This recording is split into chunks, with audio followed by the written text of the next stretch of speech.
നമസ്കാരം, കൊട്ടാരക്കര മീഡിയയിലേക്ക് സ്വാഗതം. പൂനെയിൽ ജോലി സമ്മർദ്ദം മൂലം EY കമ്പനി ജീവനക്കാരി കുഴഞ്ഞു വീണ മരിച്ച സംഭവത്തിന് പിന്നാലെ സമാന മരണം ലക്നൌവിലും.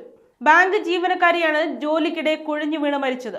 HDFC ബാങ്കിൽ അഡീഷണൽ ഡെപ്യൂട്ടി വൈസ് പ്രസിഡന്റായി ജോലി ചെയ്യുന്ന സദാഫ് ഫാത്തിമയാണ് ബാങ്കിന്റെ വിഫുദിഖണ്ഡ് ബ്രാഞ്ചിൽ ജോലിക്കിടെ മരിച്ചത്. കഴിഞ്ഞ ദിവസം ഓഫീസിൽ ജോലി ചെയ്യുന്നതിനിടെ സദാഫ് കുഴഞ്ഞു വീഴുകയായിരുന്നു. ഉടൻ തന്നെ ഇവരെ സമീപത്തുള്ള ആശുപത്രിയിൽ എത്തിച്ചെങ്കിലും ജീവൻ രക്ഷിക്കാനായില്ല. സദാഫിന്റെ മൃതദേഹം പോസ്റ്റ്മോർട്ടത്തിനായി അയച്ചുവെന്ന് പോലീസ് വ്യക്തമാക്കി. ജോലി സമ്മർദ്ദമാണ് സദാഫിന്റെ മരണത്തിലേക്ക് നയിച്ചതെന്നാണ് സഹപ്രവർത്തകർ പറയുന്നത്. യുവതിയുടെ മരണത്തിന് പിന്നാലെ പ്രതികരണവുമായി SP അധ്യക്ഷൻ അഖിലേഷ് യാദവ് രംഗത്തെത്തി.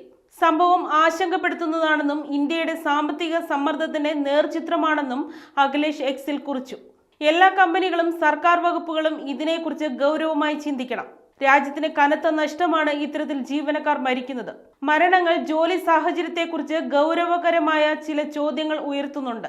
ഉൽപ്പന്നങ്ങളുടെയും സേവനങ്ങളുടെയും വർധനയല്ല, ആളുകൾക്ക് സ്വാതന്ത്ര്യമായും സന്തോഷമായും ആരോഗ്യകരമായും ജീവിക്കാനുള്ള സാഹചര്യമാണ് രാജ്യങ്ങളിൽ വേണ്ടതെന്നും അഖിലേഷ് യാദവ് പറഞ്ഞു. കൊച്ചി സ്വദേശിയായ അന്ന സെബാസ്റ്റ്യനെ കഴിഞ്ഞ ജൂലൈയിലാണ് മരിച്ച നിലയിൽ കണ്ടെത്തിയത്. പൂനെയിലെ EY കമ്പനിയിൽ ജീവനക്കാരിയായിരുന്നു അന്ന. ജോലി സമ്മർദ്ദമാണ് മകളുടെ മരണത്തിലേക്ക് നയിച്ചതെന്ന് ചൂണ്ടിക്കാട്ടി അന്നയുടെ അമ്മ കമ്പനി മേധാവിക്ക് ഇമെയിൽ അയച്ചതോടെ സംഭവം രാജ്യാന്തര തലത്തിൽ ശ്രദ്ധയാകർഷിച്ചിരുന്നു.